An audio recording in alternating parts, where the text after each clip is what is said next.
আসসালামু আলাইকুম everyone, welcome back to my another new video Hashim's tutorial. 2025 সালের যারা এসএসসি পরীক্ষার্থী তোমাদের জন্য মূলত আমাদের এই আয়োজন।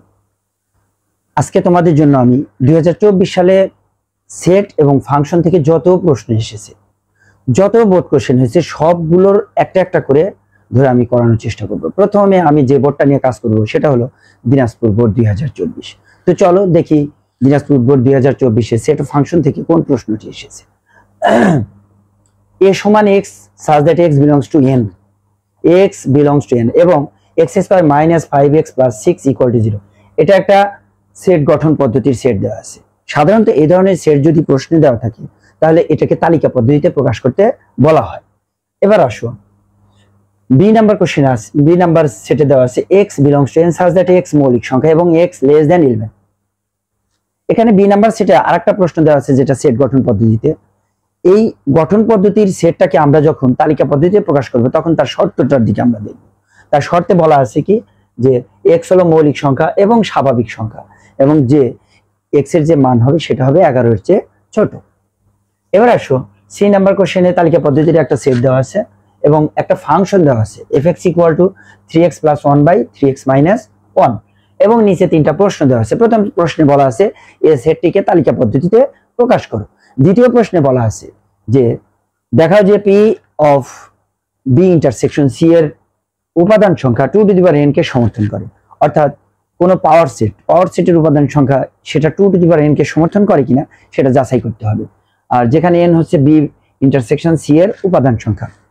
আচ্ছা, এরপর আসো গ নাম্বার প্রশ্নে ফাংশনটাতে যে fx = ফাংশন দেওয়া আছে একটা, সেখানে x এর পরিবর্তে যদি আমরা 1/x² মান বসাই তাহলে আমরা তারপরে যদি f of 1/x² টা এর মধ্যে বসায় যে মানটা পাবো সেই মানটা নির্ণয় করতে বলা হয়েছে। তো চলো আমরা শুরু করি। প্রথমে ক নাম্বার প্রশ্ন, এই সেটটিকে তালিকা পদ্ধতিতে প্রকাশ করো। এখন আসো একটা সেটকে যখন আমরা তালিকা পদ্ধতিতে প্রকাশ করব তখন দেখব তার শর্ত। এখানে শর্তটা মূলত দেওয়া আছে x² - 5x + 6 = 0। তাহলে আমরা এই শর্তটা নিয়ে যদি আমরা কাজ করি তাহলে আমরা প্রথমে ক নাম্বারটা শুরু করব এইভাবে যে এখানে x² - 5x + 6 = 0। এই তো শর্তটা দেওয়া আছে। তাহলে এই শর্তের মধ্যে কি অবস্থা বলা আছে? এখানে বলা আছে যে x² - 5x + 6 = 0। এই টাইপের যদি কোনো রাশি দেওয়া থাকে তাহলে আমরা সেই রাশিটাকে উৎপাদকে বিশ্লেষণ করব। তাহলে এটাকে উৎপাদকে বিশ্লেষণ করা তোমরা অনেকেই জানো কিভাবে করতে হয়। এটা মিডল ফ্যাক্টর করতে হবে। এখানে 6 আছে, 6 কে 6, তাহলে মাঝখানে 5 মিলাতে হলে আমরা 6 থেকে যদি 1 বাদ দিই তাহলে 5 হবে। তবে এখানে খেয়াল করতে হবে যে মাঝখানে -5x আছে, আমরা যদি মিলাই তাহলে -6 থেকে যদি +1 বাদ দিই তাহলে -5 হয়। বাট একদিকে হ্যাঁ সেটাই হবে, 3 × 6, অবশ্য 3 আর 2 মাইনাস নিলেও হবে, আবার 6 আর 1 নিলেও হবে। দেখি আমরা প্রথমে 6 আর 1 নিয়ে দেখি হয় কিনা। x² - 6x + x + 6 = 0।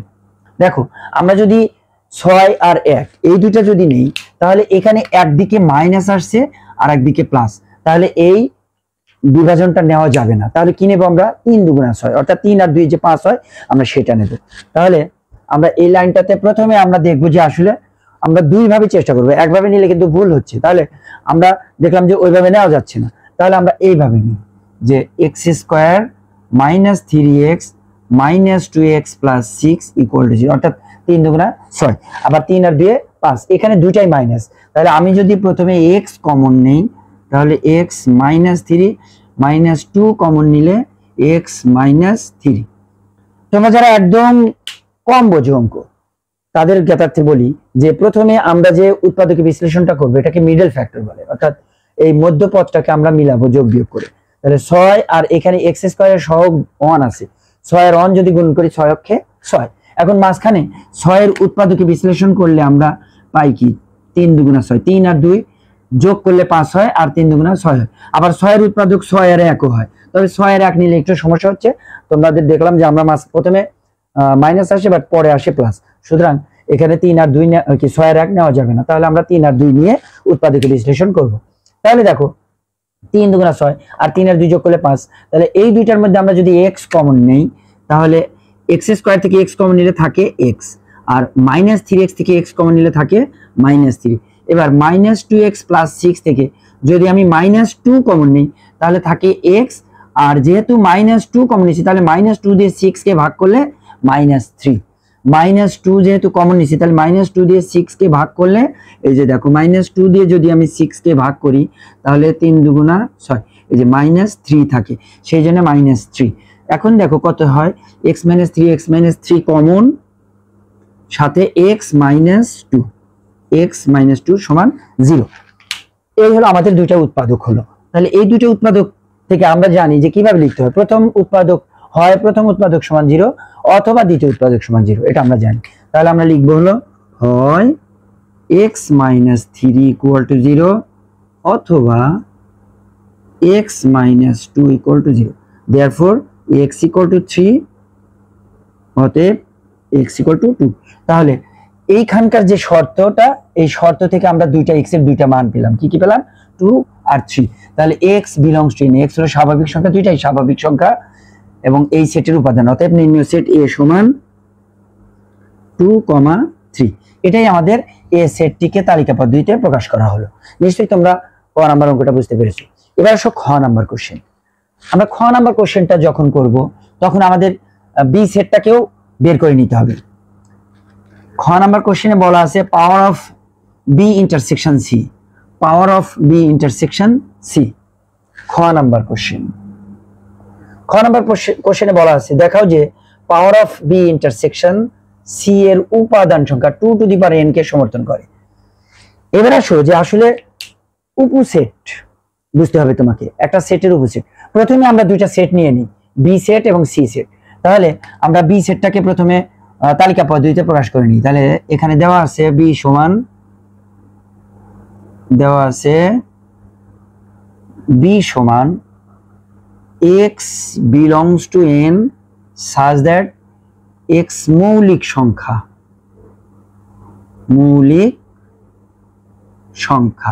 এবং x less than 11। তাহলে x এর উপাদান সম্পর্কে এখানে তুমি ধারণা করতে পারো যে কি কি উপাদান হবে। x এর উপাদান হবে স্বাভাবিক সংখ্যা, প্রথমত স্বাভাবিক সংখ্যা 1 2 3 4 5 6 7, তারপরে কোনগুলো হবে? মৌলিক সংখ্যা হবে। এখন আমরা জানি মৌলিক সংখ্যা 2 3 5 7 11 এগুলো। এখন আসো 11 থেকে ছোট মৌলিক সংখ্যা। তাহলে 11 থেকে ছোট মৌলিক সংখ্যা কোনগুলো? 2 3 5 7। তাহলে আমরা এখান থেকে বি এর উপাদানগুলো লিখতে পারি 2 3 5 7। এই চারটা উপাদান হলো বি এর উপাদান। এবার আসো আমরা সি এর উপাদানটা লিখে নিই। সি তে বলা আছে 3 4 5 7 9, 3 4 5 7 9, এটা হলো সি এর উপাদান। এখন power of B intersection C, power of B intersection C বের করার আগে আমরা প্রথমে বি ইন্টারসেকশন সি এর কাজটা করে নেব। তাহলে বি ইন্টারসেকশন সি এর কাজটা যদি আমরা করি তাহলে বি এর মান 2 3 5 7, ইন্টারসেকশন সি এর মান 3 4 5 7 9। তোমরা জানো ইন্টারসেকশন অর্থ হলো সেট, অর্থাৎ দুটি সেটের সাধারণ উপাদান নিয়ে গঠিত সেট হলো ইন্টারসেকশন সেট। তাহলে দুটি সেটের সাধারণ উপাদান, এই দুইটা সেটের সাধারণ উপাদান কোনগুলো? সাধারণ মানে কমন, 3 কমন আছে, 5 কমন আছে, 7 কমন আছে। তাহলে আমরা লিখতে পারি 3 5 7। তাহলে বি ইন্টারসেকশন সি এর মান হলো 3 5 7। এখন power of B intersection C, কোন সেটের পাওয়ার সেট কি, উপসেট কি, শক্তি সেট কি? তোমরা জানো যে একটি সেটের সবগুলো উপসেট নিয়ে গঠিত সেট, একটি সেটের সবগুলো উপসেট নিয়ে গঠিত সেটকে বলা হয় শক্তি সেট। তাহলে আমরা এই সেটটার যদি পাওয়ার সেট নির্ণয় করতে চাই তাহলে তোমাকে যে কাজটি করতে হবে এই সেটটার উপসেটগুলো বের করতে হবে। তাহলে উপসেটগুলো যদি আমি বের করি তাহলে বি ইন্টারসেকশন সি এর উপসেটগুলো হলো, তাহলে উপসেটগুলো হলো বি ইন্টারসেকশন সি এর উপসেটগুলো হলো, লিখে নিতে পারো যে বি ইন্টারসেকশন সি এর উপসেটগুলো হলো,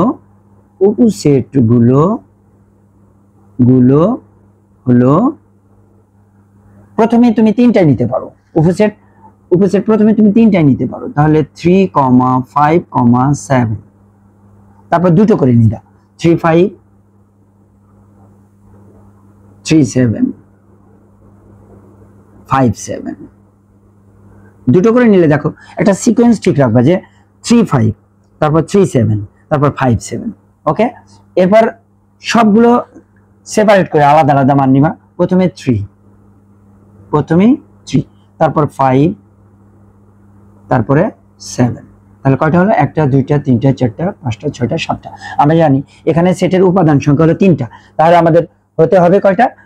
2 টু দি পাওয়ার 3, অর্থাৎ 8টা উপাদান হতে হবে। 2 টু দি পাওয়ার 3 মানে 2 3 বার গুণন, তাহলে 2 দুগুণা 4, 4 দুগুণা 8। তাহলে আমাদেরকে এই সেটের টোটাল উপসেট সংখ্যা হতে হবে 8টা। এই সেটের টোটাল উপসেট সংখ্যা হতে হবে আমাদের 8টা।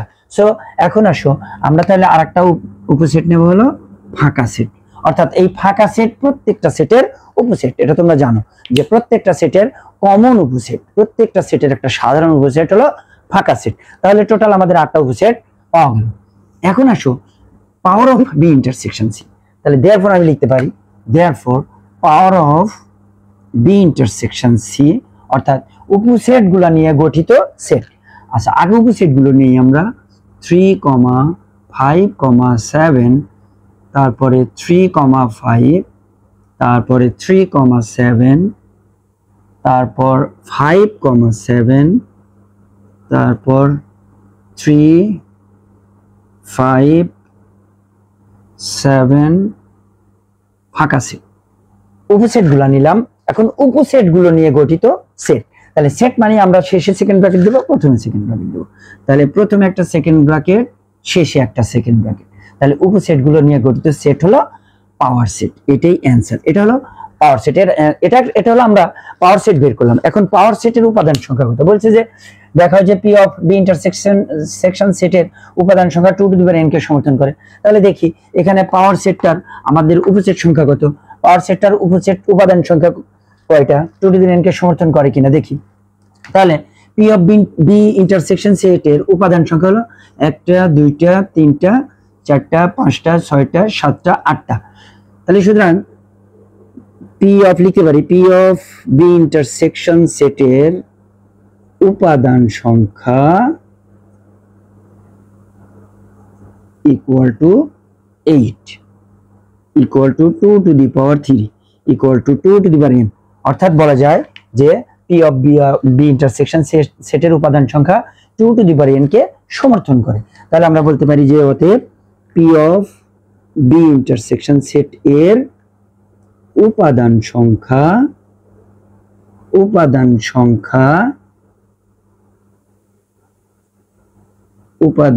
সংখ্যা 2 টু দি পাওয়ার n কে সমর্থন করে, 2 টু দি পাওয়ার n কে সমর্থন করে। অর্থাৎ এই যে বি ইন্টারসেকশন সি এর উপাদান সংখ্যা ছিল 3, তাহলে এই যে বি ইন্টারসেকশন সি এর উপাদান সংখ্যা আমাদের ছিল কয়টা? ছিল 3। বি ইন্টারসেকশন সি এর উপাদান সংখ্যা আমরা এর আগে বের করছিলাম যে 3টা উপাদান ছিল 3, 5, 7। সুতরাং P of B intersection C এর উপাদান সংখ্যা 2 টু দি পাওয়ার n কে সমর্থন করে। তাহলে আমাদের ক নাম্বার শেষ, খ নাম্বার শেষ। এবার আসো গ নাম্বার। গ নাম্বারের জন্য একটা ফাংশন দেওয়া আছে f(x = 3x + 1 ভাগ 3x - 1)। তোমরা যারা দিনাজপুর বোর্ডের, তাদের প্রশ্ন দিয়ে মূলত আমি আমার বোর্ড কোশ্চেন সলিউশন শুরু করেছি। আগামীতে দিনাজপুর বোর্ডের সবগুলো চ্যাপ্টারের বোর্ড কোশ্চেন আমরা সলিউশন করব। তার আগে আমরা Dhaka board, Rajshahi board, Chirang board, set of ফাংশনের সবগুলো বোর্ডের বোর্ড কোশ্চেন সলিউশন করব। দেন আমরা নেক্সট চ্যাপ্টারে যাব। সো তোমরা অবশ্যই আমার চ্যানেলটি সাবস্ক্রাইব করে আমার সাথেই থাকো। আচ্ছা, এখন দেখো গ নাম্বার। গ নাম্বার প্রশ্ন যখন আমি সলিউশন করব তখন আমাকে অবশ্যই ফাংশনটার দিকে খেয়াল করতে হবে যে ফাংশনটা কি দেওয়া আছে আর এইখানে যে মান নির্ণয় করতে বলছে এইখানে কি চাইছি। তাহলে দেওয়া আছে যে ফাংশনটা, সেই ফাংশনটা প্রথমে লিখব। গ নাম্বার কোশ্চেন দেওয়া আছে f of x সমান 3x + 1 ভাগ 3x - 1। এখন এটা দেওয়া আছে, এখন মান নির্ণয় করতে বলছে কি সেটার দিকে খেয়াল করো। প্রথমে f of 1/x² + 1 ভাগ f of 1/x² - 2। তাহলে ফাংশন অফ 1/x², এই ফাংশন অফ x এর পরিবর্তে ফাংশন অফ 1/x² এর মানটা আমার দরকার। তাহলে এই মানটা আমরা আগে বের করে নেব। ফার্স্ট কাজ কি তোমার? প্রথম কাজ হলো f of 1/x² এই মানটা বের করে নেওয়া, তারপর এর মধ্যে ওই মানটা বসানো। তাহলে আমরা প্রথমে বের করি অতএব f of 1/x² সমান তাহলে যেখানে যেখানে x আছে সেখানেই 1/x স্কয়ার, যেখানে x আছে সেখানেই 1/x স্কয়ার। তাহলে 3 into x, 3 into x, 3x মানে 3 ইনটু x। তাহলে আমরা এখানে বসাবো 3 ইনটু 1 ভাগ x স্কয়ার প্লাস 1 ভাগ 3 ইনটু 1 ভাগ x স্কয়ার মাইনাস 1। খেয়াল করো যেখানে x আছে, যেখানে x আছে সেখানে 1/x স্কয়ার। তাহলে x এর জায়গায় 1/x স্কয়ার লিখছি আমি, x এর জায়গায় 1/x স্কয়ার লিখছি। এখন দেখো যদি আমি উপরে লসাগু করি তাহলে x স্কয়ার আর নিচে এখানে 1 আছে, x স্কয়ার আর 1 এর লসাগু x স্কয়ার। তাহলে উপরে 3 অক্ষে 3। দেখো x স্কয়ার উপরে আসলে 3/x স্কয়ার, তাহলে উপরে 3 আছে, তাহলে 3 মাঝখানে প্লাস x স্কয়ার অক্ষে x স্কয়ার, এই x স্কয়ার 1 এর সাথে গুণন হবে, x স্কয়ার অক্ষে x স্কয়ার। এবার নিচে যদি লসাগু করি তাহলে x স্কয়ার লসাগু, তাহলে উপরে 3 তো আছেই, 3 মাইনাস x স্কয়ার অক্ষে x স্কয়ার। এবার এইটা একটা দেখো জটিল ভগ্নাংশ, এই জটিল ভগ্নাংশের যখন আমরা সমাধান করি, সরল করি, তখন এই মাঝখানের ভাগ চিহ্নটাকে গুণন দিয়ে উল্টে দিই। তাহলে মাঝখানের ভাগ চিহ্নটাকে যদি আমরা গুণন দিয়ে উল্টে দেই তাহলে পাবো 3 প্লাস x স্কয়ার ভাগ x স্কয়ার গুণন x স্কয়ার ভাগ 3 মাইনাস x স্কয়ার, অর্থাৎ x স্কয়ার কাটা, তাহলে থাকে 3 প্লাস x স্কয়ার ভাগ 3 মাইনাস x স্কয়ার। এই হলো আমার f অফ 1/x স্কয়ারের মান, f অফ 1/x স্কয়ারের মান। এখন এইখানে এই যে প্রদত্ত রাশি, যে রাশির মান আমাকে নির্ণয় করতে হবে, সেই রাশির মধ্যে f অফ 1/x স্কয়ার যেখানে আছে সেখানে আমি এই ভ্যালুটা বসাবো, বসিয়ে তারপর আবার সমাধান করব আমরা। তো চলো আমরা শুরু করি আবার। যে প্রদত্ত রাশি, যে রাশিটা দেওয়া আছে সেটাকে বলি আমরা প্রদত্ত রাশি, বা অতএব দিয়েও শুরু করতে পারো। অতএব, আমরা অতএব দিয়েও শুরু করতে পারি বা প্রদত্ত রাশি দিয়েও শুরু করতে পারি। অতএব f অফ 1 ভাগ x স্কয়ার প্লাস 1 ভাগ f অফ 1 ভাগ x square minus 2 equal to, তাহলে f অফ 1 ভাগ x স্কয়ারের ভ্যালু হলো 3 প্লাস x স্কয়ার ভাগ 3 মাইনাস x স্কয়ার। খুব খেয়াল করো, আমরা যখন মানটা বসাবো শুধু f অফ 1 ভাগ x স্কয়ারের এই মানটা বসাবো, তাহলে 3 প্লাস x স্কয়ার ভাগ 3 মাইনাস x স্কয়ার। তাহলে আমরা বসালাম হলো f অফ 1 ভাগ x স্কয়ারের মান, f অফ 1 ভাগ x স্কয়ারের মান, মাঝখানে যোগ চিহ্ন আছে, 1 আছে, এবার ভাগ আবার f অফ 1 ভাগ x স্কয়ারের মান 3 প্লাস x স্কয়ার ভাগ 3 মাইনাস x স্কয়ার মাইনাস 2। মান বসান শেষ। এখন একদম সিম্পল কাজ, সেটা হলো ক্যালকুলেশন, সরল করতে হবে। এই সরলটা যদি তুমি না পারো তাহলে তোমাকে খুব পরিশ্রম করতে হবে, নাহলে ভালো রেজাল্ট করতে পারবে না। তাহলে সরলটা যদি আমরা এইভাবে করি, প্রথমে উপরে লসাগু করব আমরা। উপরে লসাগু করলে 3 মাইনাস x স্কয়ার, 1 এর নিচে 1 আছে, সো আমরা 3 মাইনাস x স্কয়ারকেই লসাগু ধরব। তাহলে 3 minus x স্কয়ারকে 3 minus x square দিয়ে ভাগ করলে 1, তাহলে উপরে 3 প্লাস x স্কয়ার, মাঝখানে প্লাস আছে, তাহলে প্লাস 3 মাইনাস x স্কয়ার অক্ষে 3 মাইনাস x স্কয়ার। নিচে লসাগু হলো 3 minus x square, 3 minus x square. তাহলে 3 মাইনাস x স্কয়ার লসাগু হলে উপরে 3 প্লাস x স্কয়ার আছে, 3 plus x square minus 2, minus 2 এর সাথে গুণন হবে 3 মাইনাস x স্কয়ার। খুব খেয়াল করো, মাইনাস 2 এর সাথে গুণন হবে 3 মাইনাস x স্কয়ার। তাহলে মাইনাস 2 এর সাথে গুণন হবে 3 মাইনাস x স্কয়ার। এটা লসাগুর নিয়ম।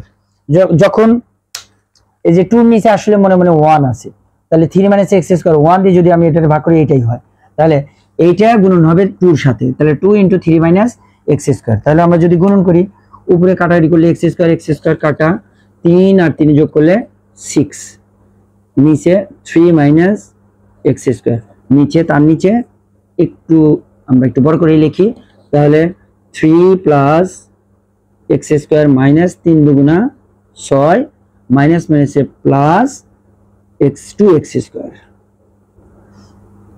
2 দিয়ে আমরা গুণন করব, 3 দুগুণা 6 আর 2 অক্ষে 2, অর্থাৎ মাইনাস মাইনাসে প্লাস 2x স্কয়ার, আর নিচে যা আছে তাই 3 মাইনাস x স্কয়ার। তাহলে আমরা যদি এই যোগ বিয়োগ করি, উপরে একটু মুছে দিয়ে আবার নিচে কাজটুকু করে নিই। তাহলে আমরা 6/3 মাইনাস এক্স স্কোয়ার অমনি রাখি, 6/3 মাইনাস এক্স স্কোয়ার ভাগ এক্স স্কোয়ার আর 2x স্কোয়ার যোগ করলে 3x square, 3x square, x square আর 2x স্কোয়ার যোগ করলে 3x স্কোয়ার। 6 থেকে 3 বাদ দিলে -3, 6 থেকে 3 বাদ দিলে -3, নিচে যা আছে তাই 3 মাইনাস এক্স স্কোয়ার। এখন যদি এই জটিল ভগ্নাংশকে আমরা আবার যদি সরল করতে চাই তাহলে এই ভাগ চিহ্নটাকে গুণন দিয়ে উল্টে দিতে হবে। তাহলে 6/3 মাইনাস এক্স স্কোয়ার গুণন 3 মাইনাস এক্স স্কোয়ার উপরে গেল, নিচে আসলো 3x স্কোয়ার মাইনাস 3। এখন আসো যদি আমরা এটা কাটি তাহলে 6/এত, এটুকুর মধ্যে 3 কমন আছে, এটুকুর মধ্যে 3 কমন নিলে এক্স স্কোয়ার মাইনাস 1, 3 দিয়ে 6 কে কাটলে 2 ভাগ এক্স স্কোয়ার মাইনাস 1, এটাই অ্যান্সার। তাহলে দেখো দিনাজপুর বোর্ডে যে অঙ্কটা এসেছিল সেট অফ ফাংশন থেকে, সেই অঙ্কের সলিউশন আমরা করলাম। প্রথমত তোমার এখানে যে কাজগুলো করা লাগছে, প্রথমত তালিকা সেট গঠন পদ্ধতির সেটগুলোকে তালিকা পদ্ধতিতে প্রকাশ করা লাগছে। এটা তোমরা জানো কিভাবে সেট গঠন পদ্ধতির সেটগুলোকে তালিকা পদ্ধতিতে প্রকাশ করা হয়, আমার অনেকগুলো ক্লাসে আমি এগুলো শিখিয়েছি। দ্বিতীয়ত যে কাজটা করতে হয় যে সেটা হলো যে যখন তুমি তালিকা পদ্ধতিতে প্রকাশ করতে যাবে সেট গঠন পদ্ধতি থেকে, সেখানে যদি কোনো রাশি দেওয়া থাকে যার সমাধান করতে হয়, সেটাকে মিডল ফ্যাক্টর করে করতে হতে পারে বা অন্য আদার্স যে কোনো উপায় করতে হতে পারে, এটা তোমাকে শিখতে হবে। ফাইনালি যে কাজটা করতে হবে সেটা হলো যে পাওয়ার সেট শিখতে হবে, উপসেট বের করা শিখতে হবে। এগুলো খুবই ইম্পর্টেন্ট পড়াশোনা, এগুলো তোমার যে কোনো কোশ্চেন আসলে তার মধ্যে একটা করে লাগায় দেয়, এগুলো জোড়া লাগায় দেয়। সো তোমাকে এগুলো ভালো করে শিখতে হবে। আরেকটা ব্যাপার সেটা হলো যে কোনো ফাংশনের মধ্যে কোনো মান বসিয়ে সেই ফাংশনটাকে এক্সপ্যান্ড করা, তারপরে সরল করা। তো এগুলো হলো আজকের প্রশ্নটার ভিতরে মূল বিষয় ছিল এগুলো। সো তোমরা আগামীতে আরো কোনো নতুন ভিডিও পেতে আমার সাথে থাকো। ইনশাল্লাহ আগামীতে আরো একটা বোর্ড নিয়ে তোমাদের সামনে উপস্থিত হব। সে পর্যন্ত সবাই ভালো থাকো। আল্লাহ হাফিজ। আসসালামু আলাইকুম রহমতুল্লাহ।